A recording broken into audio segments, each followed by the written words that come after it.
Slop them up. Celtics lose their first game of the season to the Minnesota Timberwolves, 114 to 109. That and more coming up for you here on Green with Envy.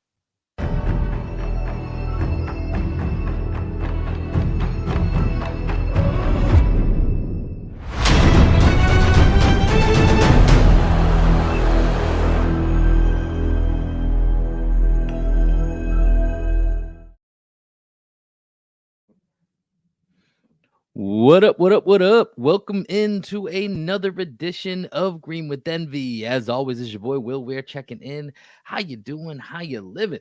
Joining me to recap the first Celtic loss of the season, an OT defeat to the Minnesota Timberwolves on the road, 114 to 109. It's my best friend, co-host, and the coach of our podcast, the one and only Greg Manakis. How you doing, man? Time to split up the Jays. Porzingis is overrated. Trade them all. 72 Dolphins popping champagne. There will be no team, shockingly, no team in the NBA that goes undefeated for this season. An interesting game, man. Yeah, it was a fun one, though. Yeah, we were talking about it before we started recording. Not the, most crisp game that I would ever, show to somebody as, hey, this is the, best example of NBA basketball, but a really fun game, a really fun, flawed game. Right? Like it was a game where both teams kind of had their moment, showed why both teams are obviously, I just tweeted this a minute ago. Are the T-Wolves the giant slayers of the NBA 2-0 against the Nuggets and Celtics after everyone's kind of putting them at the top of their power rankings? But both teams had their stars out. Stars were making plays. And, we'll get into it here in just a second. But this felt like kind of like the Ant Edwards game right now. Yeah, Ant was awesome. He had his own struggles at times, particularly struggling against those double teams as Scal and our guy Drew were talking about on the broadcast. It was cool seeing Edwards go up against Tatum and Brown. The storyline of Brown being Edwards' mentor. It's just something I just really like to see, guys that can get up for those competitive matchups, because you always hear like the old heads talk about like, oh, I would never be friends with my opponent, and like blah blah blah blah. Like you can still be competitive with your brothers, and I think that's what this game showed. Is it was fun competition throughout. I know we're going to talk about Karl Towns at some point on this podcast. We'll save that for a little bit. That'll be fun. That'll be this podcast will not be all fun for all Celtics fans. The part where we talk about Karl Anthony Towns will be fun. Oh my God, I cannot wait. Stick around for that. But before we get into the morning box score, just funny, something that you said right there stuck out to me, because as I was watching towards the end of the game, there was a point where Ant and JB, where you could tell like it was in overtime, and you could see them kind of smiling, but they're just being competitive, right? Kind of going back and forth. And everything you just said crossed my mind. There's some fucking old curmudgeon out there like this would never happen in the 80s. Look, it's like, yeah, these two dudes from rural Georgia grew up together, like, mentor mentee. This is basically the less talked about Brad Beal Jason Tatum relationship. Yeah, right? yeah. Like it's very similar to that. So I don't know, but it was just funny you saying that. I had that exact thought in my mind watching it. It was when the Celtics were getting ready for an inbound, down 5 with about a minute to go or so. So, with that, let's get into it. Let's talk about this game here. So let's cue up the morning box score. The Minnesota Timberwolves take down the Boston Celtics for the first time this year, 114 to 109. We'll start with the T-Wolves. Mentioned at the top, this was the Anthony Edwards game. 15 of 25 from the field, 38 points, 9 rebounds, and 7 assists for Ant Edwards. Obviously, he's an ascending superstar in this league. Not quite there yet, but he's getting to that precipice of getting himself into that conversation. Jaden McDaniels, 8 of 18 from the field, 4 of 9 from 3. Most importantly, 20 points on the night for him, 14 points and 12 rebounds for Rudy Gobert, as well as getting dunked on by Jaylen Brown in this game. We'll talk about that. Karl Anthony Towns, let's see, where was he tonight? 7 points. Well, where was he is actually probably a very good way to start this Karl Anthony Towns stat line. 7 points for him tonight, obviously in a ton of foul trouble, 10 rebounds, fouled out of the game early on in the midway through the fourth, and then 14 points for Naz Reid off the bench, who, of course, Greg and I are big fans of, along with Scal, as we found out during the broadcast. Let's go on over to the Celtics here. And the Celtics were good, just not good enough on this night here. 32 points for Jason Tatum. Did have 6 turnovers, 32 points, 5 rebounds, 2 assists, 5 steals, 12 of 22 from the field. Jaylen Brown, 10 of 21 from the field, 7 rebounds, 4 assists, 26 points overall for him. Kind of a rough night shooting for some of the new guys. Kristaps Porzingis, 5 of 14. Drew Holiday, 4 of 16, although they did have moments in other ways. But for the Celtics, just not enough. They fall tonight 114 to 109. Greg, I mentioned at the top, this was a fun game, not a clean game. Nearly 40 turnovers between the two teams. 39 falling just short of that mark. But, when you look at this game, it's the first time the Celtics just kind of felt like they didn't always have, everything necessarily organized the way they wanted to, right? And part of that is a little bit of Minnesota, right? Minnesota, as we're going to talk about, without Karl-Anthony Towns, I think the team is just so much better without Yeah. Karl-Anthony Towns. It just makes so much more sense. Their defense, their offense, all of it feels so much more connected. But for the Celtics perspective here, where do you think that this game was lost? Man, I guess late game execution. I think Joe did a really good job coaching tonight. I probably would have called a timeout during overtime just to figure out that 110, whole 105 at that point Yeah, when yeah. Ant had the crowd really locked in and you didn't feel organized, right? That was one of the few times that I felt like, I felt me and you were texting about this. I thought Joe was great tonight for the most part. Yeah, he was I think awesome. it's a solid A- game. Got to be the shades. Who do you think who do you think Joe looks like with the shades, by the way? Or what do you Um, what's your comparison for him? I don't really have a comparison. I just think he looks cool. I saw on Twitter someone put him in an Iron Man suit where Tony Stark has like the tinted glasses, but they made the Yeah. Iron Man suit green. I can't get that out of my mind. That feels where it is. But going back to what you were saying, yeah, that 110, 105 not calling timeout, that felt like one of the few blemishes on Joe's report card for this game. Yeah, but then at the same time, they played through it. They got it to a one possession game. We had a chance to tie the game, and then we I forget what exactly happened. Plays are kind of running all together in my head, but the play that's standing out to me is the last 3-pointer that we threw up there down 5. With The look from Hauser on the out of bounds play that just never really developed. Yeah, I mean, I didn't really understand why we rushed that 3-pointer. I know we wanted a 3-pointer, but why was Hauser throwing up a prayer with Yeah. 12 seconds left on the clock? It didn't really make any sense.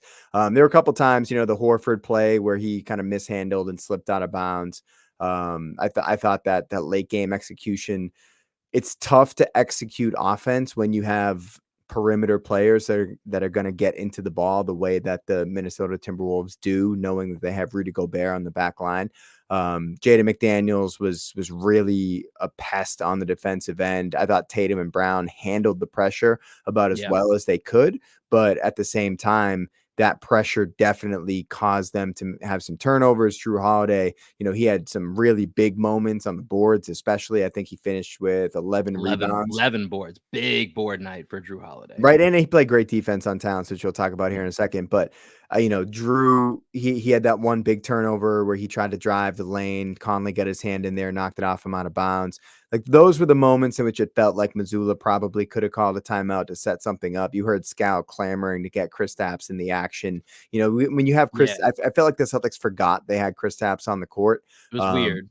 Yeah, it was very weird at the end of the game. Like I thought Gobert was the best I've seen him in a long time. I thought he played great defense on Porzingis, but we Mhm. didn't involve him in the action enough. We didn't get Porzingis up, high pick and roll. We were running that double Well, that's drag. what I wanted to ask you about because we left the opening because really, it's been a couple of games and the Celtics really had, a tight game. Brooklyn, like it was going back and forth, but it never really felt like as much of a threat as obviously this game. But you look back at the first 2 games the Celtics played and they went right down to the wire. And especially in the New York game, which was the first game of the season, a heavy dose of JT and KP in that 2-man game that left us really excited. Like, man, everybody's so excited for Dame and Giannis. And it feels like we haven't really seen as much of it over, especially down the stretch tonight. We didn't see it at all, really, that I can think of off the top of my head. And I think that's for me what I was looking for is maybe something to that extent that you would see, but just never really got that type of look. Well, I think part of it was Tatum didn't want to bring the ball up against McDaniel's pressure. He was giving the Mhm. ball to Holiday, and then they were trying to force switches with a three-man game involving the Jays and Holiday. So they were trying to get some sort of switch happening there, running like double drag and screen for screener actions. But it's just really hard to get McDaniel's off of Tatum.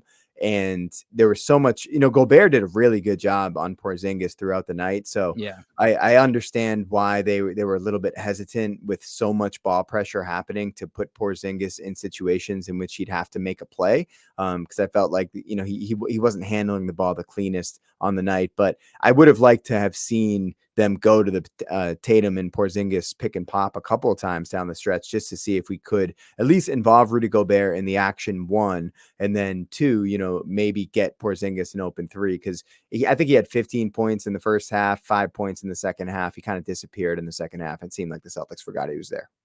Yeah, and it felt like early on in the game, they made it a point of emphasis to get KP some looks from three, just with the intention of dragging Rudy Gobert away from the basket.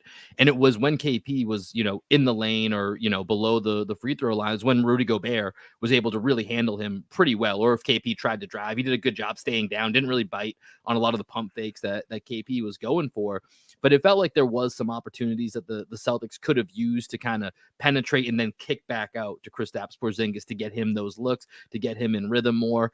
And it just wasn't there. They tried it a few times with some two-man game with him and Jaylen Brown in the third quarter. I think it was maybe second or third quarter that didn't quite come to fruition. But ultimately, I think I just look at this game and like we said, it was back and forth. Minnesota might be pretty good. Like I think, Mm-hmm. there's a discussion to be had of them being better than for a while in the offseason, it felt like the most overhyped 5-game playoff loss of all time. Like, oh my God, they played the Nuggets kind of close for 5 games Right. and won one. But, they are showing a little bit more proof of concept, and it certainly helps when you have Ant Edwards going Superman. And I think a little bit of tonight's game is, the Celtics can't have everything go their way every single night. Yeah. Obviously, no Derek White, still out, after the birth of his child. And so tonight, you had bad shooting nights from Kristaps Porzingis and Drew Holiday. Jaylen Brown, Jason Tatum had good games. Anthony Edwards had a great game. And that was kind of the difference, was Anthony Edwards just being really, really special and your guys just being good. And they had a guy that's approaching that level of, I mean, as we always talk about, there's different tiers of players in the NBA. I think tonight's a night that I've been trying to hold out that I think Jaylen Brown and Ant are a little bit closer than people say. It's above that level of Jaylen Brown. It's seeming like it's going to be here going forward. I knew it was trending that way, but I think now it might be that time where maybe Ant has kind of surpassed that. And he just had a really special game. And then, like you talked about, they're supporting guys. Mike Conley is maybe one of the best players I've seen at picking his spots, just kind of knowing the Mm-hmm. moment, right? Like Yeah. Mike Conley, he only had 8 points tonight, but it felt like out of the shots he hit, they were all very important runners in the lane, the pull up three towards the end. Like he knows his role and where he's supposed to be and what he's doing. Nas Reed, a guy that we both love, Jaden McDaniels, like this is a team with some real players. And, it just wasn't the Celtics night tonight. I don't really have any, glaring takeaways, I think, from this type of loss. Yeah, and I want to push back a little bit on the Tatum and Brown were just good in this game, and Ant was great. I thought Ant had moments of being special, but I thought Jalen arguably had the best game of anybody on the court. Edwards, I think, was the most special, and I think his special moments are just so Mhm. goddamn loud. And obviously, he had the best stat line at the end of the day. But I was really impressed with how Jalen played throughout the night. I thought he played great defense. He gave Edwards some problems. Edwards did not want to go at Jalen at all. Most of Edwards' work was done against other people. Jalen had a great floor game. He had those 3 turnovers, but his 4 assists were pretty high level assists. He's crashing the glass, hitting some 3-pointers. 3 for 8 from 3. He missed a couple big ones in the fourth quarter, but I was really impressed with Jalen throughout the night. I love Tatum the look he got also. at the end of the game to win it. That was a great look. Just didn't make Dude, it, but that was a great look. very hard to shake Jaden McDaniels like that. And he left him like in a whole nother universe. Wide open 3, just couldn't knock it down. If Jalen hits that shot, then we're walking out of this game like extolling Jaylen Brown as being the best player on the court. At the end of the day, best player on the court has to go to Anthony Edwards because he had the best stat line. His team won the game. He made the plays down the stretch. But Tatum, I thought Tatum also had moments of being special. 5 steals. He didn't board up. I didn't bet the Tatum over on rebounds tonight. I didn't think this There was you going to be a go. big You had a rebounding night. premonition. I did, Greggy man. I knows. just didn't think it was the right matchup for him to get boards. That's fair. It's Just a with the big team. size. Really Yeah. really big Timberwolves team. But the last thing, man, when you're talking about the role players on the T-Wolves, man, Peyton Pritchard's got to do something. That was one of my bigger takeaways. Yeah, is let's talk Peyton about him for a Pritchard. second. I think this is worthy of it, and this is another night where Hauser ends up getting 11 points. Luke chipped in with 5, Luke and was good. yeah, Luke was solid. I think even for Hauser, he took a while to get going. He hit those couple of shots late, which really kind of saved it for him and for the bench with some of their production. But with Peyton Pritchard, man, he's just got to find a way to start knocking down some shots. But I do think, he had 6 rebounds and 3 assists in 20 minutes. Like, Yeah. he's finding ways to Pritchard was terrible contribute. tonight. But say that again. He was terrible tonight. Tell me more, because I actually, other than him missing shots, I didn't think he was terrible. I just think he wasn't making shots, and it's his defense is going to be what it is for his size. But I didn't think he was terrible. Tell me more why you thought he was so bad tonight. Yeah, I think the Peyton Pritchard crashing the glass is cool. He's definitely pesky, and that's why I like Pritchard, is that he's always he has a really good nose for the ball. But Peyton Pritchard's not on the court to just be a pesky offensive rebounder. Peyton Pritchard's on the court to space the floor. He's not TJ McConnell. Exactly. To shoot open threes. There was this one play, my brother and I were texting back and forth about it. Pritchard's in his own head right now, man. And it's not about missing shots. It's about not taking shots. He's 0 for 3 from the court in 20 minutes of action, where he had multiple opportunities to shoot the ball, and he didn't shoot the ball. He's trying to drive by people, being overly aggressive, going to the rim. And it's like, dude, you're going to get to the rim when people start respecting your shot and being willing to shoot the rock. There was this one play where Jaylen had an unbelievable crossover, drove the lane. I think he threw maybe it might've been a left-handed pass out to Pritchard out on the left wing. And Pritchard immediately passed the ball to the top to Holiday, who then swung the ball to the other side. That has to be a Peyton Pritchard shot. JB yelled at him right after, and he was like, shoot the fucking ball, dude. And like, that was Pritchard throughout the game. Pritchard was scared to shoot the ball. If Peyton Pritchard's on the court, he has to let that thing go. He's in his own head right now. The shots aren't falling, so he's not shooting. That's the worst thing you can do as a shooter, is just not shoot the ball. When you're on the court, Peyton Pritchard, you have to shoot the fucking ball. And you're not gonna earn minutes on this team by being an offensive rebounder. You're gonna earn minutes on this team by running a really good pick and roll off the bench, and to make anything happen in those moments where like the ball's not in Jason Tatum's hands. How many times did Scal on the broadcast tonight say the ball just needs to be in Tatum's hands? Like, get the ball to Tatum, play off of Tatum. We're trying to run offense through Peyton Pritchard. Maybe that's a coaching issue, but Pritchard was fucking awful, man. He was terrible. He's been terrible all season. He needs to do something. The Celtics bet big on Peyton Pritchard being able to handle the role off the bench, and he's failed miserably so far this year. Yeah, I can't argue with the shooting. He's 100% in his own head, and there definitely are shots that he needs to take. And to your point of, the worst thing a guy who's out there for his shooting can do is just stop shooting so that you're not even a threat anymore. Sam Hauser was kind of a good example of a guy who kept shooting, right? And he made 2 big shots. I think it was later in the fourth quarter that he finally got it going and hit 2 of his last 3 shots. And I know we mentioned the one at the end of the game was kind of terrible, but that was more just confusion for a couple different reasons. Yeah, but I think he thought he got fouled or something. I think he was trying to draw a foul. It was weird. Yeah, it was a weird moment. It was a weird moment. But that aside, he hit, either 2 out of his last 3 or 2 out of his last 4 because he kept shooting, right? Because he's been in, other than, the Indiana game when it was a 50-point blowout, which you can get some momentum from it, but really it's hard to say that always carries over when you're playing against a guy you've never heard of that's at the end of the bench of another team. And then when you're in the moment of a crowd going nuts like it was in Minnesota tonight, and Hauser was still in there in the fourth quarter letting it fly, and he knocked him down. And so I do think that's a good example. And yeah, I can't disagree with you on the part that if Peyton's not going to shoot, it's absolutely a problem. Like I said, I'm trying to give him a little bit of credit for other stuff that he's done, but you're 1000% right.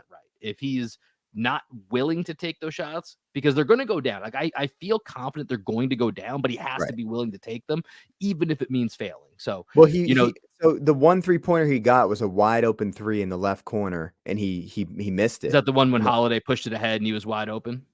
I don't remember how he got the shot, Okay. but I remember he just had a wide open 3 in the left corner, and he just bricked it. And then after that, he was scared to shoot. And yeah, it's just like one of those things. We're only 6 games into the season, but the early returns on the Peyton Pritchard experiment as the backup point guard not great. And I think in the absence of Derek White, the last 2 games, we needed Peyton Pritchard to step up and show something, right? To show that he could handle this role. I mean, just think about, you mentioned T.J. McConnell. T.J. McConnell was fucking hooping when the Celtics played the Pacers. He was getting anywhere he wanted on the court. It's like, Peyton Pritchard, do you need to just go to the T.J. McConnell school of like point guards? Like, I would rather have T.J. Dude, McConnell than Peyton Pritchard right now. that Like, was there Peyton was a Pritchard's not pretty playing good. at one point, very white lineup the Celtics rolled out there at one point tonight. It was an interesting move early on. Svi Mykhailiuk getting some run in there, but I do think just overall here, as we kind of move this conversation on a little bit, the bench continues to be something to keep an eye on. Like, it's got to give you a little bit more than what it's given. We saw a very brief Lamar Stevens stint today at the beginning. Some interesting calls from Joe Mazzulla. Like I said, I thought he called a pretty good game, but wasn't to be this night for the Celtics. But I think quickly, Greg, we got to talk about Karl-Anthony Towns, because Let's do this it. dude, Let's have some listen, fun. listen, Let's have I'm some gonna, fun, because Karl-Anthony Towns, if he's anything, he's fun. here's his entire stat line today: 27 minutes, 3 of 10 from the field, 1 of 7 from 3. Had 10 rebounds. All right, give him that. 3 assists. Okay. 7 turnovers, 6 fouls, and 7 points. He's He's so a bad, joke, dude. man. He's a joke. He's so bad. I don't understand how people are always like, "Oh, Carl Town." Like, I tweeted at S, because S, who's coming on our pod later this week. He was just like, "Man, Carl Towns he's so skilled. He just makes things so difficult on himself." I'm like, bro, why do we keep calling Karl-Anthony Towns skilled? Like, well, like, I get it. He can shoot the ball, he can deck the ball, but like, if you just put anybody who can move their feet on him, he doesn't do shit. Like, Drew Holiday's a I was gonna say world-class enter defender. Drew Holiday, but even still, yeah. Right, like, what are you Is world doing, class. bro? Like, have a game plan other than shot fake, dribble to your right hand, and just try and battering ram your way to the rack. This is what he does. He fouls out of every fucking Yeah. big game that he's in because he doesn't have a plan. He's so bad, dude. I don't get why anybody would trade anything of So value for Karl Towns. He's not good at basketball. 100% agree. And I think it's the funniest thing is when he gets brought up as like a Knicks trade target, because I think the Knicks are totally just holding out for like, What's the difference between Karl Towns and Julius Randle? Like, one's a no, righty, this one's is a my point. This is lefty. what I'm Yeah, saying. that's what I'm saying. Like, one's a righty, one's a lefty. No, or have seen on Twitter that like covers the Knicks that we've become like friends with.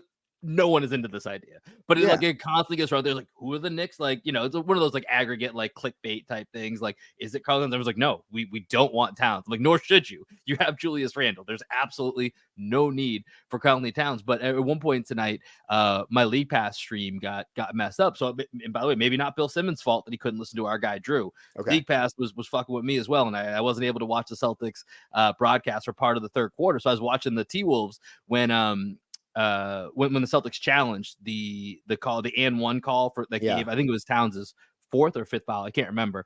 But the Timberwolves broadcast, you could hear it in their voice. They're like, he does this every time. He just hooks the guy and pushes him off. He's got to stop doing that.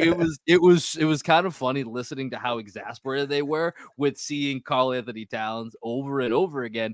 And it was eye-popping to see just how different the T-Wolves were with Towns out there and versus like everything being centered around their, not just Anthony Edwards, but like McDaniels, Alexander Walker, Naz Reid, like all these Kyle Anderson, Kyle Anderson, Kyle Anderson is just one of those net positive guys, right? It's just so funny. Like, when you let's compare Karl Towns to Kyle Anderson, and just like all of the things that Karl Towns, like the skilled Karl Towns can do. It's like, yeah, but he doesn't have a brain. Like, Karl Towns does not have a basketball IQ. Kyle Anderson has one of the highest basketball IQs in the league. He has the worst jump shot in the league. Yeah. It's so ugly. The Porzingis played 20 feet off him. And Porzingis were playing 20 feet away from him. But like, they're better with Kyle Anderson on the court. They're better with Naz Reid filling in and like running their lineup of Conley, Edwards, Gobert, McDaniels, and take your pick of anybody except Karl Towns. It's just a better lineup. I don't get like I know Minnesota, they paid him a lot of money. They have to try and make it work. But Yeah. like they gotta figure this out because it's not gonna be they have a really high ceiling because Gobert looks great. And like I don't you know me, I'm not a big Paul George guy. I'm not a big Rudy Gobert guy. I've been impressed with both of them so far this season. Karl Towns just like doesn't really deserve to be on the court, man. Like, did he do anything? No, I mean, I just read you the stat line. He did not do much tonight. He did not do anything. If anything, he hurt What's them he more like? than. I know I've only watched him one game this season, but like this is what I see every time I tune into a Karl Towns Yeah, game. I see this. So it's a like, what has repeating he pattern. It's a done? He's repeating pattern. averaging 18.6. This is before tonight's game. Yeah, 18.6, 9 rebounds, 2 assists. Field goal. He's shooting. So let me read you. Oh, they actually have the game tonight. So his last 5 games, 30% from the field, 50% from the field, 37% from the field, 41% from the field, 41% from the field. From the 3-point line, 14%, 33%, 25%, 33%, 25%. Turnovers, she actually hasn't been that bad with turnovers. Okay, so this was probably like the nadir he's like of a the catch and Karl shoot guy. Towns. He doesn't handle the ball that much. It's bad. If I'm a T-Wolves fan, I'm just like praying that Karl Towns gets traded That there's because some team out there that wants to who make a wants Karl move. Towns right now? Honestly, like I mean, honestly, there are teams. Let's be who? real. Let's go There's through 30 it. teams. Who actually wants him? The Hornets would talk themselves into Karl Towns in a second Why? because they're the Hornets, dude. I'd There rather are. have Mark Williams. I like Mark Williams as well too, but there are teams that just for because listen, like he does have talent. There are lower tier teams in the league that would easily talk themselves in. I'm not saying that it's the right move, but there's definitely lower tier teams that for the right offer would talk themselves into Karl Towns. It more depends, I think, But on the Timberwolves being like, okay, okay, are we going to take that offer, or or how much can they play this out to get something better of value in return for Towns? right. And I understand that there's probably a GM dumb enough to trade for Karl Towns, but like just me and you talking, Yeah. does he improve any team that he gets traded to? Like honestly, I don't think he does. It's like the way that he plays basketball, I just like don't like watching him play basketball. I disagree with most of the decisions that he makes on the court. He's That's a big constant. barometer for me and you when we watch basketball. It's just like, do I agree with the decisions that this person makes? It's a very different player, but that's my Precious Achua take. Like, I get why people like Precious Achua. I generally disagree when I watch him play. I generally disagree with almost every decision he makes. So And like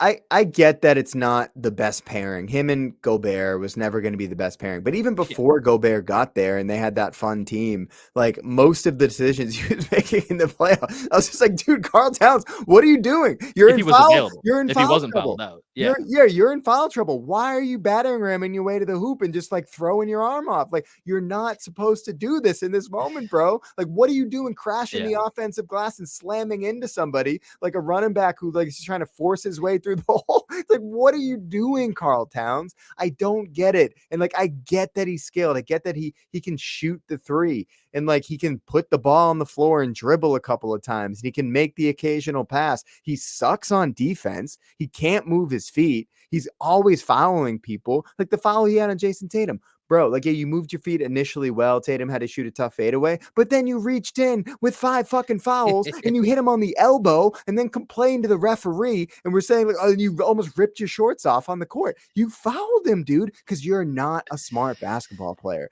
And I feel bad because, like, I'm normally not this fired up about someone that, like, I don't really care about. Like Karl Towns, he's on my team. I don't really care. But I like want the Wolves to be good. I like want Anthony Edwards to have a good team around him because I like Ant Edwards, and Karl Towns just sucks. He Yeah, I was letting sucks. you go on this one, man. You're into this one, so I was just letting you go with it. But Karl Anthony Towns out here revolutionizing basketball. It's just what he does. Just what he does. Couple quick hitters here, and then we're gonna sign off out of here. Rob Williams news, man. Dude. Potentially season-ending knee surgery. They haven't set an official timeline, but it doesn't look good. Whoa. Hold on. We got something. We got something here. I just want to hold on. How do I get that back up there? Look at this. Look at this quote from Karl Towns. I'll do whatever it takes to win. That's great. Hey, I just saw that up do you there. need me to foul out and make really bad decisions to win? You got it. I'm your guy. I'm your guy right here. Oh, man, Perfect, sorry. I saw that and perfect I quote. started laughing. Perfect quote from Carl Anthony Towns here. But yeah, Rob Williams potential season-ending knee surgery. Just a quick thought on that. It's just tough to see because Rob's our Is guy. it potential season ending? I mean, they say it could be surgery 2 to 3 months. They haven't announced the official Poor timeline, guy, but man. plus rehab, whatever. Like it doesn't look That good. sucks. Yeah. That sucks. I just want Rob to. I just don't think he's gonna be able to stay healthy, man. The way that Yeah, the way that he jumps and the way that he lands, it always looks like he's not landing softly. Like, Mhm. you know what I mean? Like we always talked about, like, is he hurt? Every time he would land, it looked like he hurt And himself. he would have like this like almost gimp in his run when he Did was you see going the back down the play? How did stretch. he hurt himself? I didn't see the play. I actually haven't. I saw I forget I was doing something today and I saw that he left the game early with an injury. I think it was last night or 2 nights Yeah, because I ago. saw I was looking at the box score. I was like, oh, he played 11 minutes and Aiton played 35. I was like, did Aiton play well? And I looked at Aiton's stat line. He didn't play well. And I was like, ah, shit. Yeah, so I had seen that something happened, and then like I think early right before the game today, I saw I don't know if it was Woj or Shams that had it, that he was going to need surgery, and I saw a 2 to 3 month timeline, or I think they're still exploring options what it is, but either way, it just doesn't sound Yeah. very good. So sad to hear for our guy Rob. Was Rest hoping up, that man. he could hook on with a playoff team and make a difference, but this is kind of speaks to why the Celtics were willing to make a move. When a guy like Holiday comes available, and not to say we couldn't predict this would happen with the Celtics, but just have the history. It's a different knee, but just seems to be, like you said, something that happens to this guy. So it's unfortunate, but Can another we thing I talk about? wanted. Oh, go Oh, go ahead. ahead. Go ahead. Should I go or you go? You want me to go? You go? I want to see. All right, I'll go, but I Go want ahead. to. You tell me if you're gonna say the same thing, All dude. right. Grant Williams is fucking balling. I wasn't gonna go there, but yes, Grant Williams. I don't know what it is as of they had a game tonight, so I don't know but I saw earlier today. Field goal percentage on the season, 55%. 3-point percentage, 56% on What the the hell was season Joe Mazzulla for doing last Grant year? Williams. What was he doing? I Like mean, Grant deserved to be on. We were shouting about it like every game. Like put Grant in the fucking game, and he just never played. Man, it killed me. Now he's yeah, this now he's this killing this it. podcast was big time Grant Williams. We've talked about it in the last couple. Mavericks with another win tonight, 15-point win over the Magic. Apparently, I was telling this to Adam the other day, or maybe it was when we were talking to Drew. Just stop pretending like preseason means anything.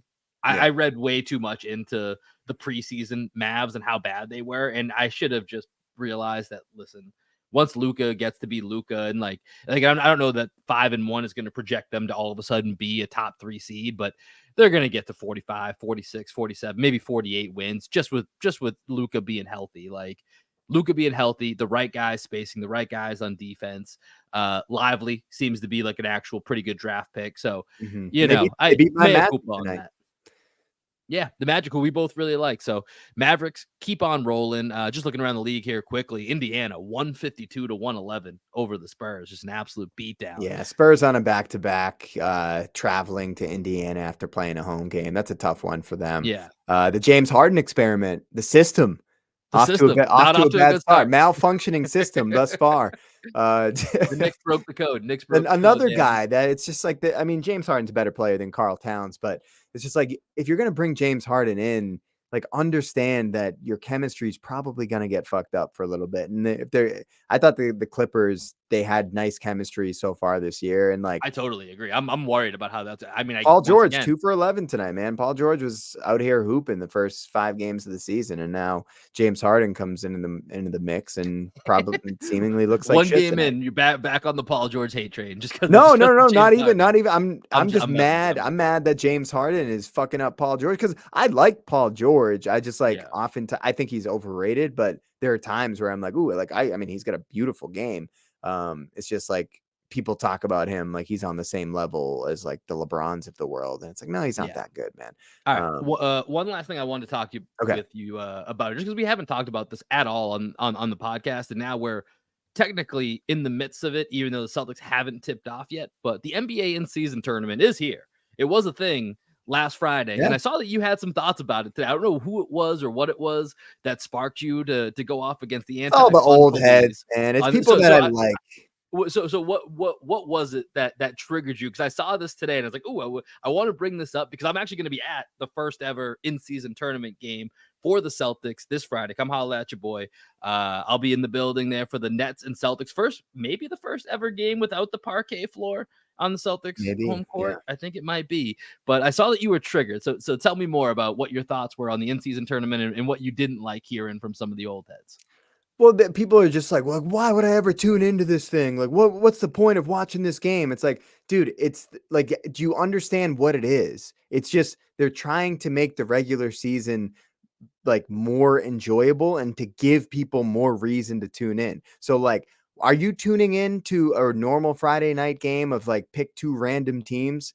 No, you're probably not going to watch that. But like the average fan, when they tune in and they're like, "Oh, why does the court look like this?" Oh, they're doing this in-season tournament. So like anytime you see the court, because the courts have been a big thing of discussion, it's like that just means Anytime you see a court that blinds you as you're yeah. flipping channels, you know it's the in-season tournament, baby. Right, but it's like they need to, like, make it so clear that this is different from what you're normally watching, so it had to stand out, right? So, like, I think that actually makes sense, but then, like, if you grew up playing basketball, tournaments were a huge part of your existence as a basketball player. You went to tournaments all the time from middle school to AAU to high school to college. Like, think about how prevalent college tournaments are, not just the NCAA tournament, but they have like the classic to like the Hawaii Classic that they do at the beginning of the year. Yeah, There's the Maui. always these tournaments throughout the year that help like draw interest. People are going to tune in. It puts a different competitive environment. Just naturally, you're playing to win a tournament. So even like you're going to try harder to win the tournament than you would try harder to just win a normal regular season game. It's just human nature that you're going to compete just a little bit more. Like any tournament I ever competed in, I was always like, oh, I want to win this tournament because I'm a competitor.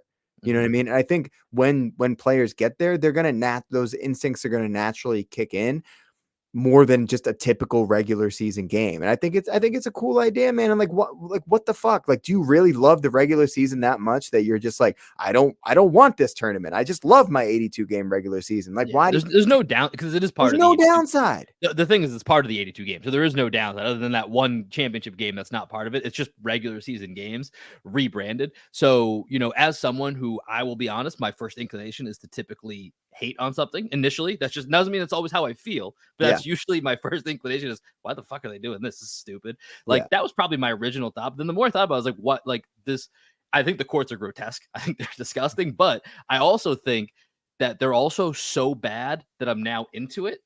Like, Mm. I think I tweeted it's almost like a bad movie that I'm going to see specifically because I know it's bad, but I'm gonna take an edible before to enjoy, like, how bad it So is. will you be on edibles at the Celtics game? No, no, no. I can't actually watch sports if I'm really trying to enjoy it and take edibles. That's not how I mix those two for me. But I mean, it can make you feel like it if you saw that Bulls red court where you think the whole there's blood everywhere, or the ones for what was it, the Pacers, where it looked like they were like swimming in a CGI pool. It was so blue.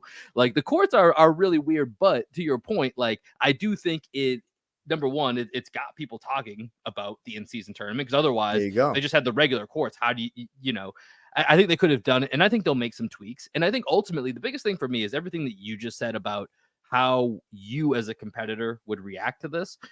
NBA players are a whole different breed because then you got the whole money and everything that comes into it. But I think ultimately, if the players end up taking it seriously and they end up caring, that's all the fans need to care more. Like, I don't think the branding at the end of the day, like, I think it's going to help just to bring awareness in this first year, second year. But if you get into, the, East Group A final pool games and you see Tatum diving on the floor for a ball because they're 3-1 or 2-1. They need this game to get to the quarterfinals. And the players, and you see that the players have like a little extra juice, which would be a great thing for especially the beginning of the NBA season, which until, NFL ends, a lot of people are kind of like, I don't know, wake me up when the Super Bowl is over. This does give it that extra juice. And as long as the players buy in, the fans will buy in if the players buy in. That's the way I feel. Like I just don't feel like it's going to matter, but unless the players buy in, which I don't see really why they wouldn't, because they still would want to win a regular And season game, and then exactly. maybe if it gets to be a quarterfinal, semifinal game, and it's like, you know what, I wouldn't have dove on the floor for that last loose ball last year in late November, early December, if it was the 17th game of the year and didn't mean as much. But if I dive on the floor and get that ball, I might get 500K. Like, all right, I'll dive for that ball. Right. And also, I think another part of it, besides what you're talking about, is like just the reps that some teams are going to get, whether it's a contending team that hasn't made it over the hump, or it's a young team that needs to get to another level, like and potentially get some reps for the playoffs. Like imagine the Celtics. I don't know if it's possible. I don't know how the brackets work, but like imagine if This is the other part that makes it kind of funny is nobody knows how it works. Nobody can name the groups. Like until we get to like actually maybe like the last pool game, no one's gonna understand how this thing works. Right, but imagine the Celtics end up playing the Heat, right? Yeah. And like the Heat are like, you know what? We're coming out here and we're gonna still show you that we're the badasses, we're the big bad Mhm. wolf on the block.